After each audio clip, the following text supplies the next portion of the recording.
Ano ba, naglalaro ka lang sa akin? Hindi naman ngayon Abril 1.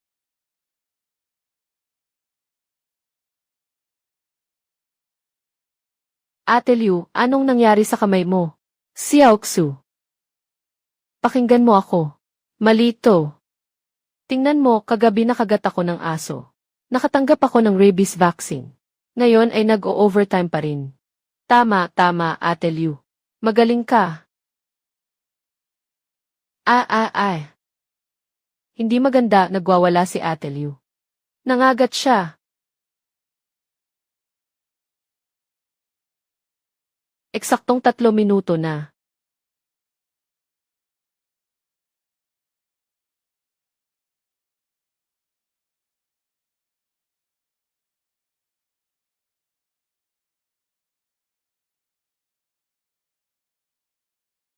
Mga mamamayan, pakiusap, mag-ingat. May bagong uri ng rabies virus sa lungsod natin. Napakabilis kumalat. Simula ngayon, isara ang mga pintuan at bintana.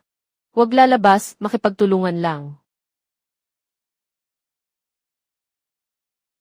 Manatiling kalmado. Huwag matakot. Kaya mo yan. Pakiusap, buksan mo ang pinto. Nasa labas yung mga bagay na yon, hinahabol ako.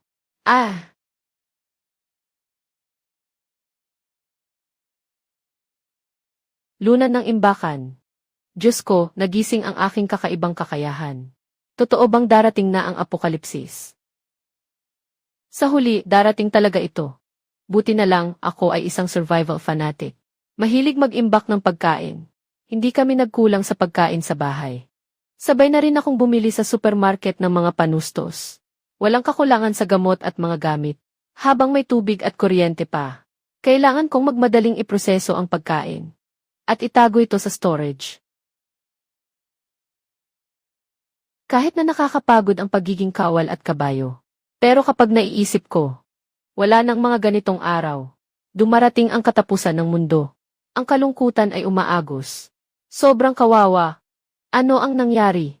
Bakit hindi na makagalaw ang mga braso at binti? Hindi na rin makapagsalita ang bibig. Diyos ko, naglalaro ka ba sa akin? Binigay nila sa akin ang karaniwang gamit ng pangunahing tauhan. Pero ginawang zombie ako, hindi ako tatanggap niyan. 7-6-5.